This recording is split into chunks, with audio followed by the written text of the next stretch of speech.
पिछले क्लास में आप पुर्तगीज देख रहे थे। पुर्तगालियों का आगमन से हम लोग शुरू किए हैं इसको देखना।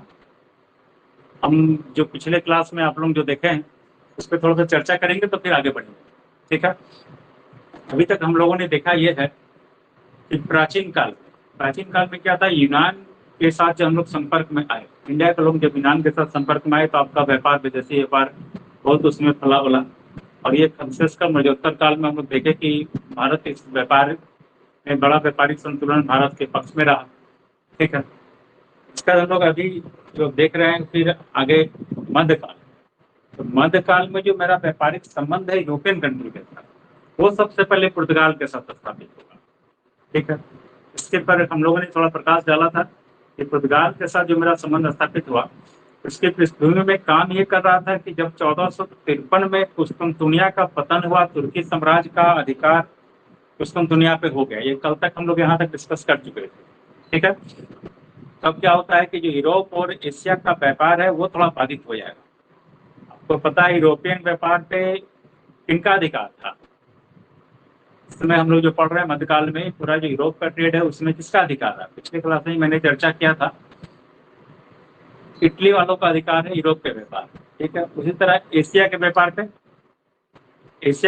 पे अधिकार था उस समय अरबियन कंट्री का, अरब वाले लोगों का अधिकार था। ठीक। कुस्तुनतुनिया के पतन के बाद से जब ये व्यापार बाधित हुआ तो यूरोपियन कंट्री में एक होड़ लगी कि हम समुद्री मार्ग कैसे खोजें। भारत का समुद्री मार्ग खोजने के लिए एक होड़ लगा और समुद्री, आप सोचे तो उसमें खोज अभियान बहुत सारे देशों ने चलाया। अलग अलग देशों के इस समय एक खोज भी सामने आया। उसी में आप देखेंगे सबसे पहले कोलंबस को हम लोग जाने कि कोलंबस जब निकला स्पेन से तो भारत की जगह में कहाँ पहुंच गया? वो अमेरिका पहुंच गया और आपका अमेरिका सामने आ गया।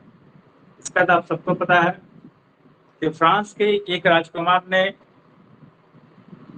समुद्री जो खोज है, जो अन्वेषण, इसको बढ़ावा देने का काम किया। क्या है उस राजकुमार का नाम? अगर बता पाएंगे आप तो आप बताएंगे। आप चैट के माध्यम से भी बता सकते हैं और स्पीकर ऑन का आपको परमिशन दिया हुआ आप बता सकते हैं। पता चलना चाहिए कि आपका भी ध्यान कुछ क्लास पर है। ये पिछली क्लास की चीजें हैं।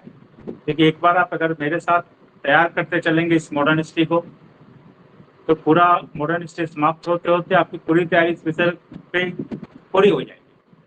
लेकिन अगर आप इसका रिवीजन नहीं करेंगे, ध्यानपूर्वक नहीं पढ़ते चलेंगे तो क्लास तो जरूर मेरा खत्म हो जाएगा लेकिन आपकी तैयारी नहीं हो पाएगी। ठीक है। इसके थोड़ा रिवीजन पे हम फ्लैशबैक पे भी आपके साथ हैं। जैसे पुर्तगाल के एक राजकुमार है प्रिंस हेनरी, बताया गया था कल कि प्रिंस हेनरी, उनकी क्या उपाधि है? प्रिंस हेनरी की कोई उपाधि बताएंगे?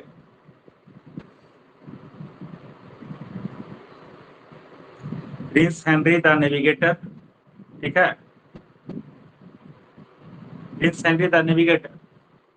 लेकिन आप लोगों को मैं बार बार कह रहा हूँ, अभी जैसे कुछ स्टूडेंट जानना चाहते हैं नोट्स मिलने का, मैंने पहले दिन आपसे स्पष्ट किया था कि आप बैठे अस्थिर से ऑफलाइन क्लास की तरह सुने और जो महत्वपूर्ण चीजें हैं उनको राइट डाउन करें। ठीक है। राइट डाउन नहीं करेंगे, रेडीमेड नोट्स हम देंगे ना, तो उस तरह का रेडीमेड नोट्स मार्केट में बहुत है, किताबें उपलब्ध है, सारी चीज में लिखी हुई, वो जेरोक्स ही रह जाता है। जब तक उसको आप अपने राइटिंग में नहीं लाएंगे, लेकिन किसी भी प्रतियोगिता परीक्षा में अगर आप सफल होना चाहते हैं तो इसका अनिवार्य शर्त है नोट्स कैसे होने चाहिए? आपके अपने राइटिंग में होने चाहिए। आप किसी के नोट्स को पढ़ना भी अगर चाहते हैं तो सबसे पहले आप क्या करेंगे, उसका नोट्स लेकर के अपने राइटिंग में उतारेंगे। दूसरे के राइटिंग का नोट्स, प्रिंटेड मटेरियल और जेरोक्स पढ़ करके आप सफल नहीं हो सकते जब तक उसको आप अपने राइटिंग में नहीं ले आए। ठीक है। तो एक हमने आपसे एक आग्रह किया था कि ऑनलाइन क्लास में भी आप ऑफलाइन की तरह करने का प्रयास करें। कॉपी पेन लेके क्लासरूम में बैठे और जो भी महत्वपूर्ण चीजें हम बताते हैं आपसे उसको राइट डाउन करें, एक अपना नोट्स तैयार कीजिए। ठीक है। द नेविगेटर, ठीक है, कि स्टूडेंट जैसे बता रहे हैं कि ठीक आपको याद है प्रिंस हेनरी द नेविगेटर, ये उसकी उपाधि। प्रिंस हेनरी द नेविगेटर की क्या उपलब्धि है? आपको उसकी उपलब्धि भी तुरंत रिमाइंड हो जाना चाहिए था। उसने एक कुतुब नुमा दिशा सूचक यंत्र बना दिया जिससे भौगोलिक खोजें आसान हो गई। ठीक है। अब ठीक है, कुतुबनीमा दूसरा सूचक यंत्र बनाया जिससे भौगोलिक खोज आसान हुआ। इसके बाद हमको पता है कि वहाँ के पुर्तगाल के प्रोत्साहन के कारण से बार्थोलोमो डियाज चला। ठीक है, तो बार्थोलोमो डियाज कहाँ तक पहुंचा अब सबको ज्ञात होगा, अगर आप कर पा रहे होंगे। वो कहाँ पहुंचा? अफ्रीका के निचले हिस्से में पहुंचा, केप ऑफ गुड होप तक, जिसको आप आशा अंतरीप के नाम से भी जानते हैं या तूफानी अंतरीप के नाम से भी जानते हैं। वहां तक वो पहुंचा, वहां से वापस लौट गया। ठीक है, केप ऑफ गुड होप से वापस वो लौट जाएगा। ठीक है, तो जी केप ऑफ गुड होप से आशा अंतरीप से वापस लौट गया, वहां तक की खोज तो हो गई। इसके बाद हम लोग आगे जाने कि वास्को डी गामा निकले 1497 में पुर्तगाल से। ये चलेंगे कब? 1497 में चले, आपके यहाँ पहुंचे 1498 में। ठीक है, 1498 में ये कालीकट पहुंच गए। इसमें मैंने आपसे एक बात बताई थी कि कालीकट ये जब पहुंच रहे हैं तो वहाँ पे जो शासक है उसकी उपाधि है जमोरी। ठीक है, वहाँ पे व्यापारी कौन होंगे? व्यापारी आप सबको पता है कि वहाँ पे अरबियंस होंगे। अरब व्यापारियों का यहाँ पे नियंत्रण था, तो अरब व्यापारी थे, वो विरोध करेंगे, लेकिन जमोरी ने उनका स्वागत किया और वास्को डी गामा को यहाँ से ट्रेड करने की अनुमति दी, यहाँ से सामान ले जाने की अनुमति दी है। और वास्को डी गामा यहाँ से क्या लेके जाएंगे? जड़ी बूटी, गर्म मसाले लेके गए। ठीक है, बिल्कुल कहानी की तरह इंफॉर्मेशन भी ध्यान रखिएगा, बिल्कुल आसानी से आपकी तैयारी होगी। और ले जाके जब वहाँ पे इसको बेचेंगे तो उनको कहा 60 गुना लाभ प्राप्त होगा। ये भी आपका पीटी फैक्ट से पूछता है आपसे, जड़ी बूटी और गर्म मसाले यहाँ से ले गए, काली मिर्च ले गए, और जब उनका वहाँ बेचा तो 60 गुना लाभ उनको प्राप्त हो गया। ठीक है, इस तरह वास्को डी गामा पहली बार 1498 में आए। वास्को डी गामा दोबारा व्यापारी अभियान के तौर से 1502 में आएंगे, दो बार हम लोग जानते थे। तीसरी बार भी मैंने आपसे चर्चा किया है, वास्को डी गामा 1524 में फिर से आएंगे। जब वो 1524 में आएंगे तो वो वायसराय के रूप में आएंगे। ठीक है,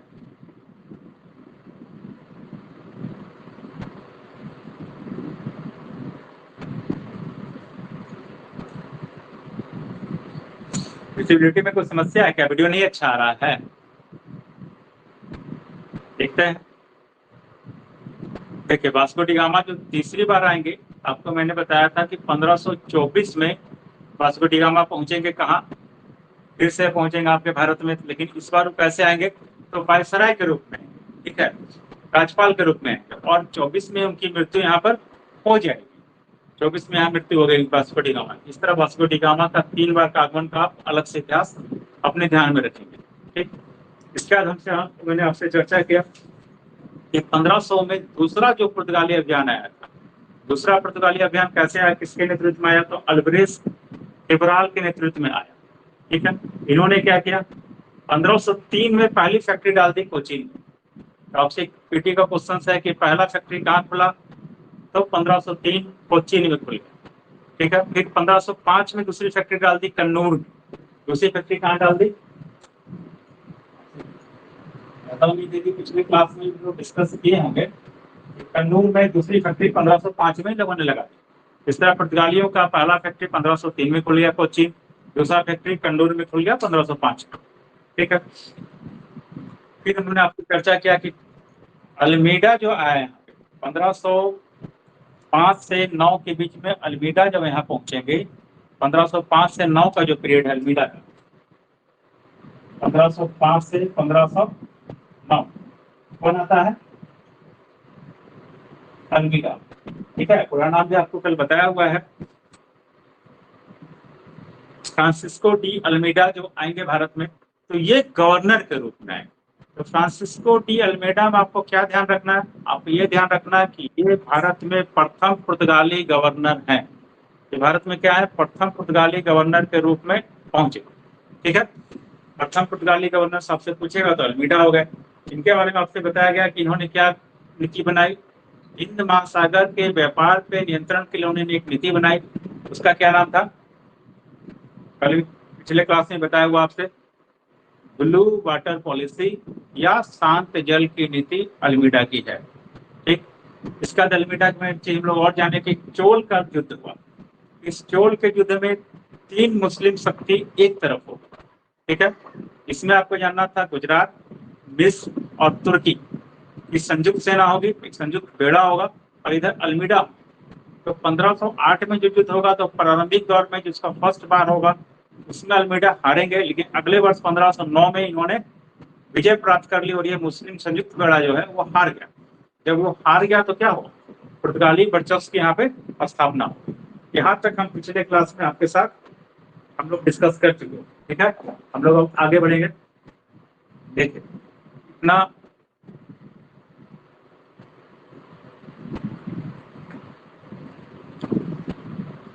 अल्मीडा के समय में हम लोग जानते हैं कि अल्मीडा ने हिंद महासागर के व्यापार पर नियंत्रण के लिए जो नीति अपनाई इसको हम लोग शांत जल की नीति, ब्लू वाटर पॉलिसी के नाम से जानते हैं। यह शांत जल की नीति है, इसके तहत उसने हिंद महासागर के व्यापार पर नियंत्रण स्थापित कर लिया। एक चोल का युद्ध पढ़ना आपको। चोल के युद्ध में 3 मुस्लिम शक्ति होगी, गुजरात, तुर्की और मिस्र की सेना। ठीक है, इधर पुर्तगाल के तरफ से अल्मीडा। 1508 में जो युद्ध शुरू होगा इसमें पहले पुर्तगाली हारेंगे, लेकिन अगले साल 1509 में इन लोगों ने क्या किया, संयुक्त मुस्लिम बेड़े को पराजित किया अल्मीडा। तो अल्मीडा जब उनको हरा देंगे संयुक्त मुस्लिम बेड़े को, तो भारत में पुर्तगाली मतलब वहां पे जो केरला में जो लोग आए हुए हैं वहां पे पुर्तगाली अधिकार स्थापित हो गया, उनका वर्चस्व स्थापित हो गया। ठीक है, इस तरह हम लोग देखें कि उनका पुर्तगाली वर्चस्व स्थापित हुआ 1509 में संयुक्त मुस्लिम बेड़े के हार के साथ। ठीक, अब हम लोग आज आगे बढ़ेंगे। यहाँ तक हम लोग कल भी आपसे चर्चा कर चुके थे। ठीक है, हम लोग आगे देखते हैं। देखिए अल्फांसो डी अल्बुकर्क, अब जो नए गवर्नर आएंगे उनका नाम है अल्फांसो डी अल्बुकर्क। अब कौन आए, अल्फांसो डी अल्बुकर्क नए गवर्नर के रूप में आ गए। इनका पीरियड 1509 से 1515 के बीच का है। ये आदमी 1509 से 15 तक कौन नया गवर्नर होगा। देखिए मात्र 3 ही 4 गवर्नर्स को हम लोग को जानना है पुर्तगाली से। ठीक है, जो बहुत महत्वपूर्ण है, जिनके समय में कोई घटना होगा हम लोग उतना ही पढ़ेंगे। ठीक है, अल्फांसो डी अल्बुकर्क जो है 1509 से 1515 तक गवर्नर रहेंगे। इनके समय इनको क्या है, इनको हम लोग पुर्तगाली शक्ति का वास्तविक संस्थापक मानते हैं। अगर प्रश्न आपसे होगा, 2 तरह के प्रश्न हो रहे हैं। एक प्रश्न अगर यह होगा कि इनका प्रथम गवर्नर कौन है, आपका उत्तर होगा अल्मीडा है।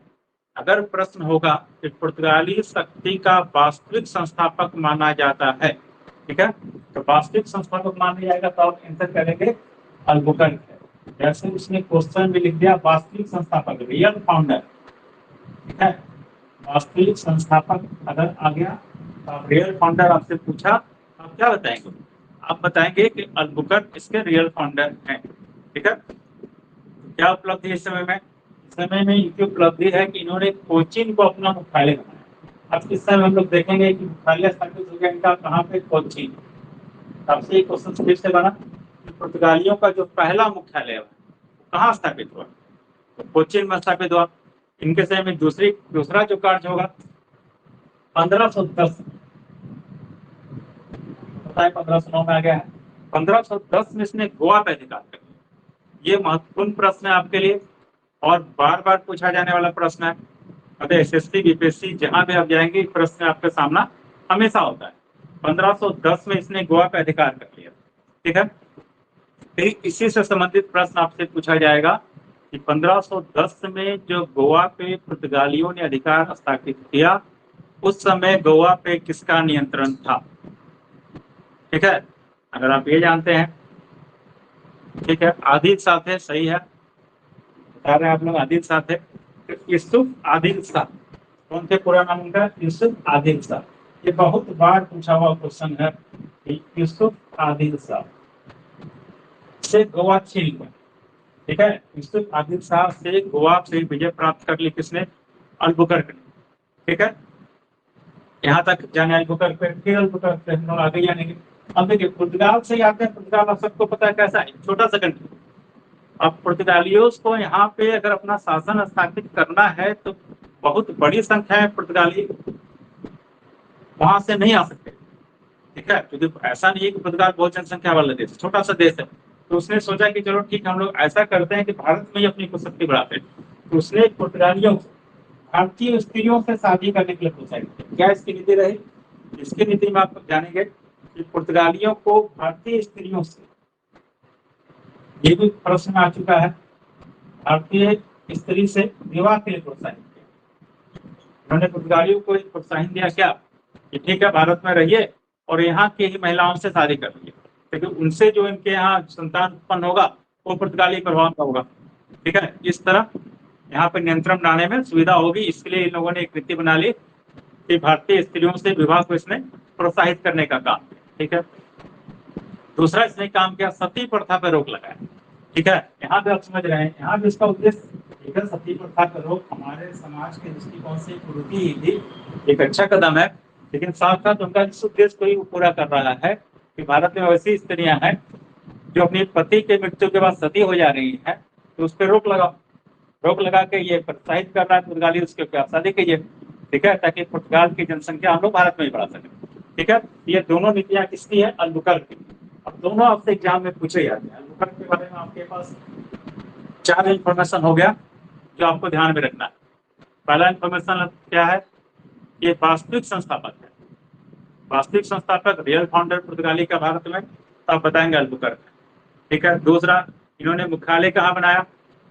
कोची ने मुख्यालय बना दिया। तीसरी बात, 1510 ईस्वी में गोवा पे अधिकार कर लिया। गोवा किसके पास था? तो यूसुफ आदिल शाह के नियंत्रण में था। ठीक है, और उस पर इन लोगों ने क्या किया? अधिकार कर लिया। फिर उसकी नीति हम लोग देखेंगे भारत में। उसकी नीति में हम लोग जान रहे हैं क्या कि भारतीय स्त्रियों से विवाह और सती प्रथा पर रोक, ये अल्बुकर्क की नीति। ठीक है,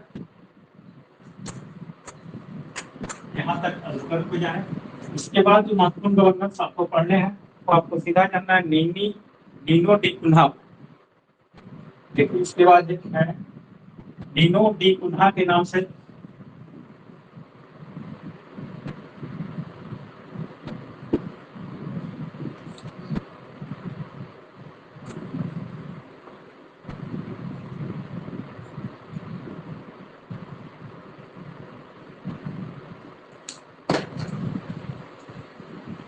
नीनो डी कुन्हा, क्या नाम है उनका? नीनो डी कुन्हा के नाम से एक आपके पास गवर्नर आएंगे। इसके बाद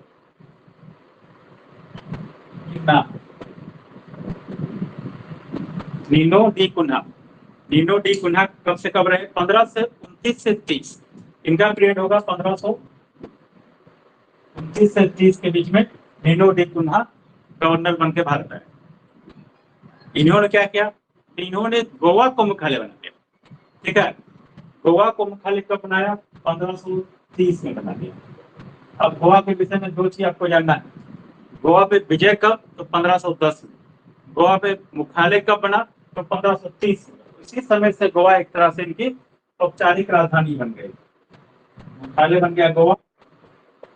ठीक है, 1530 में।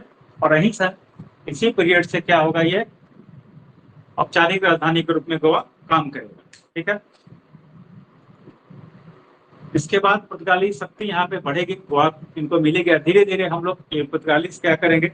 इन्होंने द्वीप, गोवा के बगल में जो द्वीप है, दमन है, द्वीप, दमन, वसई, बम्बई आदि क्षेत्रों पे अधिकार किया। द्वीप, दमन, वसई, चोल, बम्बई, आपको द्वीप पे, दमन पे, वसई पे, बॉम्बे पे, इन सब क्षेत्रों में पुर्तगाली अधिकार स्थापित हुआ।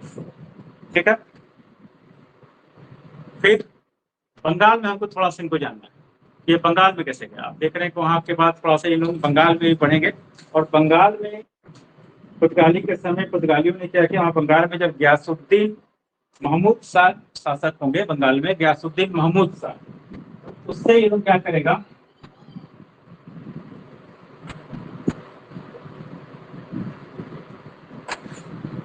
गयासुद्दीन महमूद शाह से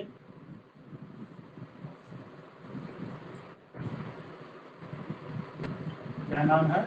गयासुद्दीन महमूद शाह, इससे सतगांव मांगेगा ये लोग और चटगांव मांगेगा।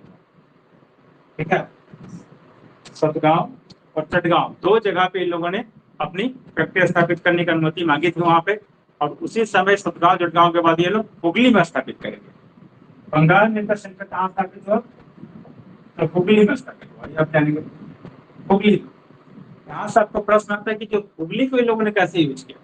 तो बंगाल में जो हुगली इनका जो सेंटर होगा, उसको इन लोगों ने अपने सामुद्रिक केंद्र के रूप में यूज किया, और यहाँ से ये समुद्र में लूटपाट भी करने का काम करते थे। तो हुगली को इन लोगों ने सामुद्रिक लूटपाट के लिए यूज किया। इस हिसाब से प्रीलिम्स में पीटी में पूछा भी गया कुछ एग्जाम में, सामुद्रिक लूटपाट के लिए पुर्तगालियों ने किसका यूज किया है? तो हुगली का यूज किया। हुगली से ये लोग सामुद्रिक लूटपाट करने का काम करते थे। जो भी समुद्र में जहाज आता जाता था दूसरे देशों का, उसको लूट लेते थे। ठीक है, इनके खिलाफ एक और कार्रवाई हुई। कब होगा? शाहजहां के साथ। शाहजहां ने क्या किया? ये जो आपसे प्रश्न आता है सीधा पीटी है, इसको ध्यान में रख लेंगे, हो जाएगा। 1632 में शाहजहां ने इस हुगली पर आक्रमण करके पुर्तगालियों की जो बस्तियां थी यहाँ पे उसको नष्ट कर दिया। ठीक है, तो हुगली सामुद्रिक लूटपाट के लिए किसके द्वारा यूज किया गया? तो पुर्तगालियों के द्वारा यूज किया गया है। ठीक है, इसके विषय हमको दूसरा क्या जानना है? जानना यह कि शाहजहां ने 1632 में क्या किया? इस हुगली पर आक्रमण किया और पुर्तगाली बस्ती को नष्ट करने का काम किया। ठीक है, देखो अब इधर आप लोग पढ़ रहे थे नुनू तक, बंगाल तक हो गया। उधर आप जो देख रहे हैं साउथ में इनका प्रसार, बॉम्बे, दमोदीप, दमन, शास्त्री इत्यादि क्षेत्र में ये स्थापित होने में सफल हुए। लेकिन अब इसके बाद पुर्तगाली यहाँ पे बहुत दिनों तक नहीं रह पाएंगे या साम्राज्य विस्तार नहीं कर पाएंगे। कारण क्या होना है? कारण होगा कि इस समय इनका संघर्ष होगा। दूसरी यूरोपीय व्यापारिक कंपनी इस समय आ रही है। ठीक है, जैसे डच, उस समय इनका संघर्ष डचों से हो जाएगा। डच से संघर्ष होगा, वहां पे हारेंगे। ठीक है, तो इसलिए पुर्तगाल की शक्ति बहुत ज्यादा यहाँ नहीं बढ़ सकी, फैल नहीं सकी। ये गोवा के इलाके में रहेंगे 1961 तक, लेकिन पूरे भारत में फिर इसका प्रसार नहीं हो सका है। उसके कारण से हम लोग देखेंगे, जैसे देखिए डचों ने क्या किया। जब डच आएंगे यहाँ पे, तो इन्होंने 1641 में इनको हरा दिया। डच और पुर्तगाल का जो लड़ाई होगा, आपको कंपनियों के बीच जितने भी यूरोपीय कंपनियां हैं, इंग्लिश है, डच है, पुर्तगीज और फ्रांसीसी, सबके बीच एक आपसी प्रतियोगिता पढ़ना है कि कैसे लोग एक दूसरे को हराएंगे। और लास्ट में आपको पता है अंग्रेजी कंपनी यहाँ बचेगी। अभी पुर्तगालीज है और डच है, तो दो तरह से होगा। डच जब आएंगे तो सबसे पहले 1602 में इंडिया के बाहर बांटम भी था। 1602 में पहले इन लोगों ने बांटम में पुर्तगाल को हरा दिया। फिर डचों ने क्या किया? पुर्तगाल को 1641 में मलक्का में हरा दिया। ठीक है, मलक्का भी पुर्तगाली के कब्जे में था, तो मलक्का में हरा दिया। डचों ने पुर्तगालियों को 1641 में मलक्का में हरा दिया। ठीक है, इसी प्रकार अंग्रेज से जब इनका सामना होगा, मैं अभी आपसे चर्चा किया कि डच, इंग्लिश और पुर्तगालीज का संघर्ष है। बाद में फ्रांसीसी आएंगे तो उनसे भी इंग्लिश का संघर्ष होगा। तो अंग्रेज भी समय आए तो 1611 में ये अंग्रेज से हारे। ठीक है, पहले पुर्तगाल से 1602 में हारे, फिर 1641 में हारे मलक्का, और अंग्रेज से 1611 में ये हार गए सूरत के पास स्वालीव। सूरत के पास भी इनका एक सेंटर था, स्वालीव, ये सूरत के पास है। ठीक है, यहाँ किससे हार गए? अंग्रेज 1611 में ये अंग्रेज से हार गए। स्वालीव में अंग्रेजों से ये पराजित हो गए। ठीक है, फिर हम लोग आगे देखेंगे 1632 में। आपको अभी हमने कहा कि शाहजहां ने जो आक्रमण करवाया था उस समय, तो हुगली को नष्ट कर दिया उसने, मतलब पुर्तगाली बस्ती को वहां से खत्म कराया। फिर 1739 मराठों ने शास्त्री और बसई पर अधिकार कर लिया। 1739 मराठा शक्ति है, इन लोगों ने शास्त्री में और बसई में इनका अधिकार, मराठों का अधिकार। इस तरह से धीरे धीरे इनका क्षेत्र एकदम सीमित होते चला गया। ठीक है, पुर्तगालियों का जो क्षेत्र है वो सीमित होते चला गया है।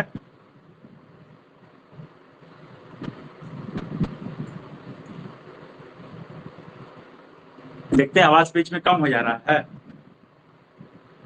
ठीक, तो पुर्तगाल के लोग अंग्रेज से 1611 में हार गए। कहाँ पे? स्वाली में हार गए, जो सूरत के पास है।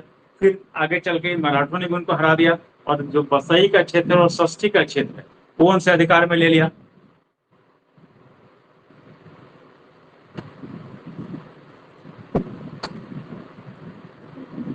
देखेंगे सभी आवाज क्या सभी को कम मिल रहा है? तो कुछ लोग से एक दो लिखते हैं तो उनका अपना भी देख लेंगे, बाकी लोग का के पास आवाज कैसा जा रहा है। एक दो स्टूडेंट्स बीच में लिख रहे हैं, तो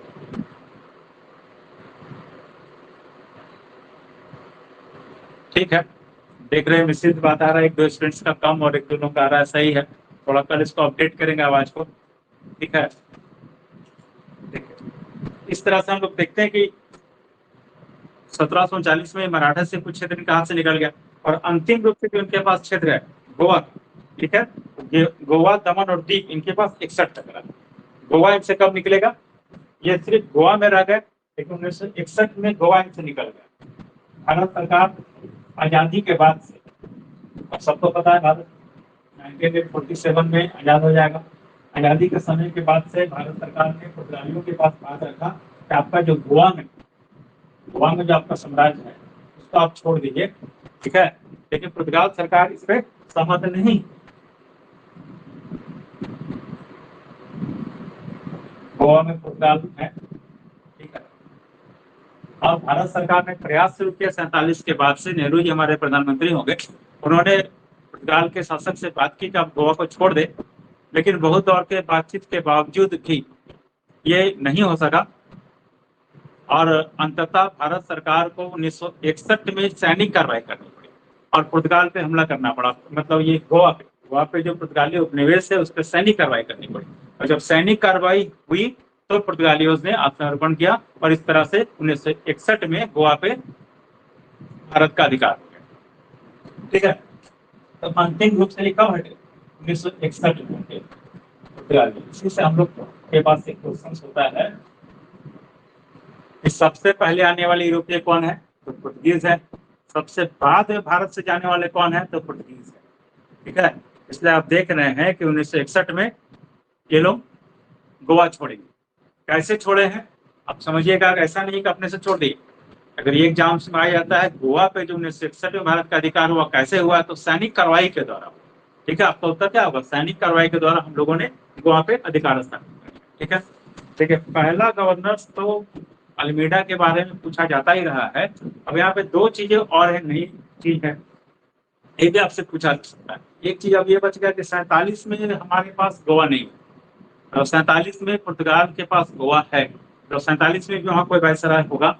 इंफॉर्मेशन की तरह पेटी फैक्ट से यह देखते हैं, कुछ एग्जाम में पूछा हुआ है, इसलिए आप भी राइट डाउन करेंगे इसको। 47 में वहाँ पे जोसेफ फेरेरा, 47 में कौन था पुर्तगाल का गवर्नर, ये आपको जानना चाहिए इन्फॉर्मेशन। कभी पूछ सकता है आपसे कि भारत की आजादी के समय पुर्तगाली गवर्नर कौन है, तो जोसेफ फेरेरा बोस्सा नाम, बोस्सा, जोसेफ बोस्सा, ऐसे दो भी याद रखिए, पूरा याद आपको पता है कि मल्टीपल में आपके पास एक ऑप्शंस होते हैं, ऑप्शन को देख के आंसर करना है। तो जोसेफ बोस्सा भी याद रखिएगा तो आपका काम चल जाएगा। अब सिर्फ बोस्सा भी याद रखेंगे तभी काम चलेगा। कि बोस्सा पुर्तगाली गवर्नर कौन है 1947 में, आपका आंसर हो जाएगा कि बोस्सा 1947 में पुर्तगाली गवर्नर थे, ठीक है, तभी आपका काम चलेगा। फिर 61 में, दूसरा हम लोग क्या बता रहे हैं आपसे कि 61 में पुर्तगाल पूरी तरह से यहाँ से हटे, ठीक है। आपसे ये पूछा सकता है कि 61 में पुर्तगाली गवर्नर कौन है, तो इस समय एंटोनियो ए सिल्वा थे।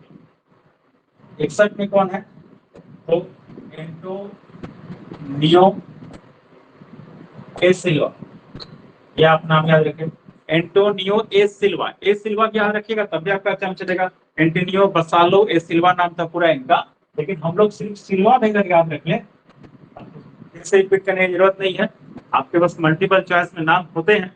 अगर ये भी समझेंगे सिल्वा 1961 में पुर्तगाली गवर्नर था गोवा में, ठीक है, जब भारत ने उस पर अधिकार किया है तब आपका काम चलेगा। पहला गवर्नर अल्मीडा, 47 में बोस्सा और 61 में सिल्वा पुर्तगाली गवर्नर थे, ठीक है। इस तरह 61 तक पुर्तगाली गवर्नर और उनका जो अधिकार है यहाँ तक आप जाने, ठीक है। अब देखिए पुर्तगाल के विषय में हम लोग को एक दो चीजें और जाननी चाहिए जो आपसे एग्जाम्स में आते रहे, ठीक है। वो क्या है,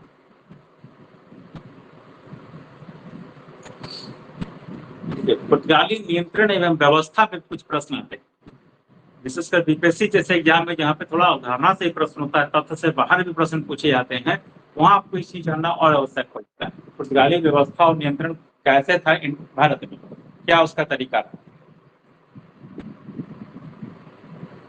ठीक है। देखो पुर्तगाली कंपनी है, पहले तो उसका नाम किसी को ध्यान में कि जो पुर्तगाली कंपनी है पुर्तगाल में का जो साम्राज्य इंडिया में है उसको किस नाम से जाना जाता था? ठीक है,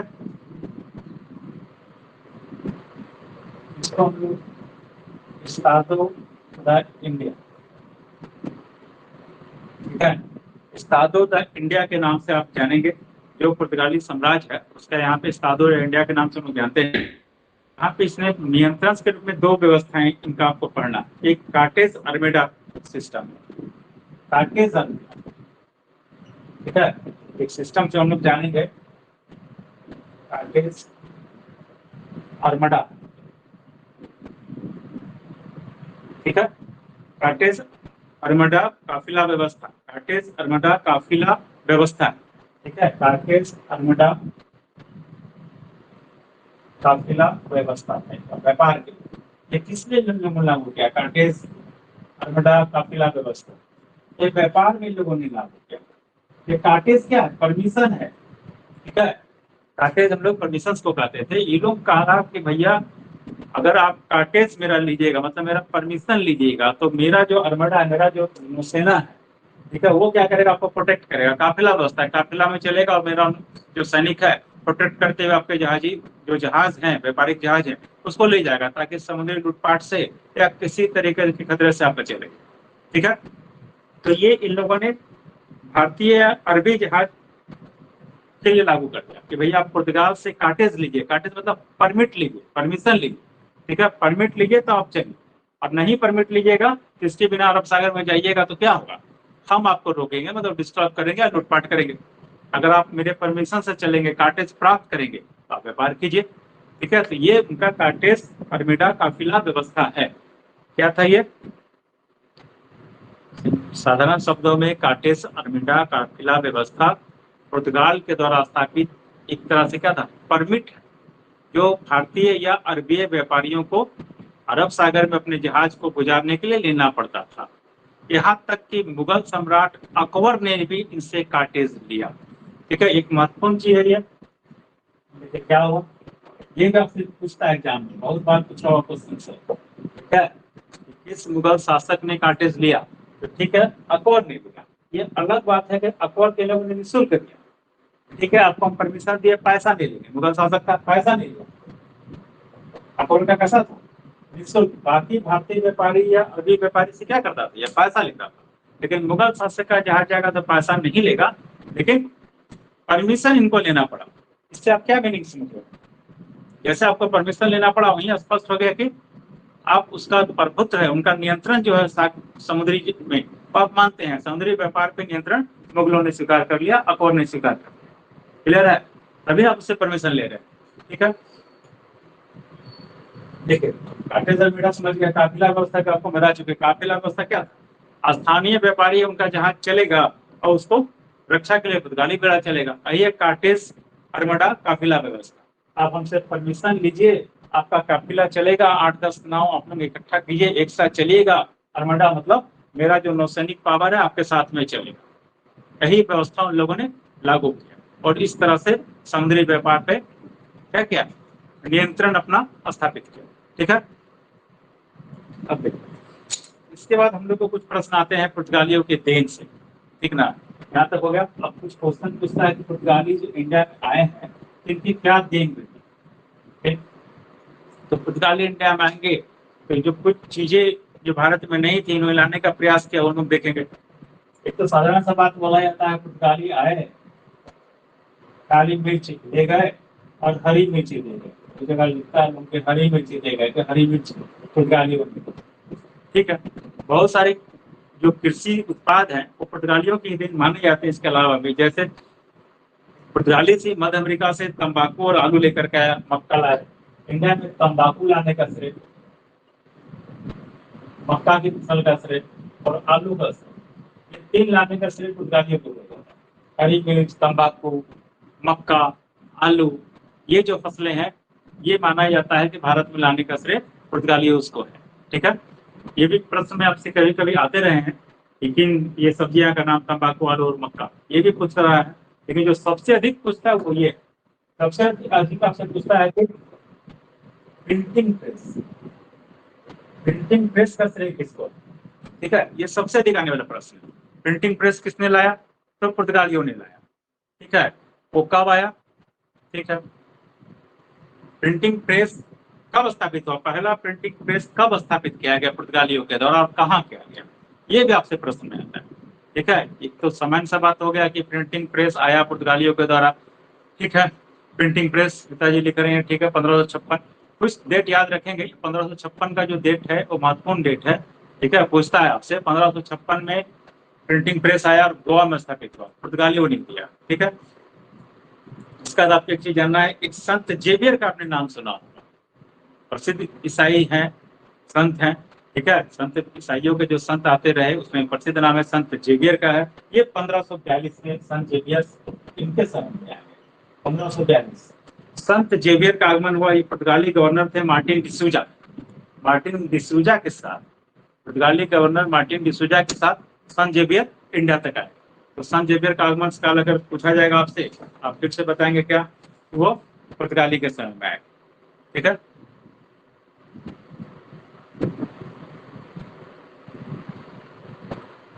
हाँ ठीक, ठीक है। तो अभी तक आप पुर्तगाल को देख चुके हैं। इसी क्रम में आपने पुर्तगाल के जो वास्को डी गामा का जो भारत का समुद्री मार्ग का खोज है, इसके क्रम में एक चीज और आप जाने थे, स्पेन की खोज को, ठीक है, जो हम लोग जानते हैं कि कोलंबस ने खोजा था। तो हम देख रहे थे पीटी का एक बार क्वेश्चन में, तो देखे कि एक जगह था, इस क्रम में नहीं है लेकिन हमको जानना चाहिए अलग से जब मिलता है इन्फॉर्मेशन तब, कि ऑस्ट्रेलिया की खोज किसने की। क्वेश्चन में पूछा हुआ, देखिए मिलाने वाले में एक जगह पूछा हुआ था, उसमें एक नाम था कि ऑस्ट्रेलिया की खोज करके, ऑस्ट्रेलिया से संबंध है, ठीक है। तो हम देखिए कैप्टन कुक, उसका भी अपने ध्यान रखिएगा, कैप्टन कुक ऑस्ट्रेलिया। हम लोग मिलान जान रहे हैं खोज में, तो 3-4 महत्वपूर्ण है, इसको फिर से एक बार आप देख लीजिए। जैसे कंट्री हो गया स्पेन, कंट्री हो गया मेरा कोलंबस, ठीक है, इन्होंने खोज दिया क्या, अमेरिका। कंट्री हो गया पुर्तगाल, ठीक है, पुर्तगाल वालों का भी बहुत सारा खोज है, लेकिन जो हम लोग से संबंधित है आप जान रहे हैं, वो चीज हम आपको बताएं। एक तो वास्को डोमो डियाज का खोज है, आसाम ट्री, ठीक है। इसी तरह ये कैप्टन जो अभी हमने आपसे नाम लिया, कैप्टन कुक का, ठीक है, कैप्टन कुक ब्रिटेन में, ब्रिटेन के थे, इनका खोज क्या है, ब्रिटेन का कैप्टन कुक, इनका खोज है ऑस्ट्रेलिया, ये भी आप ध्यान रखिएगा। कैप्टन कुक ब्रिटेन के, Australia, captain cook Britain Australia खोज। इसी तरह हॉलैंड के हैं तस्मान, इनका भी महत्वपूर्ण है खोज।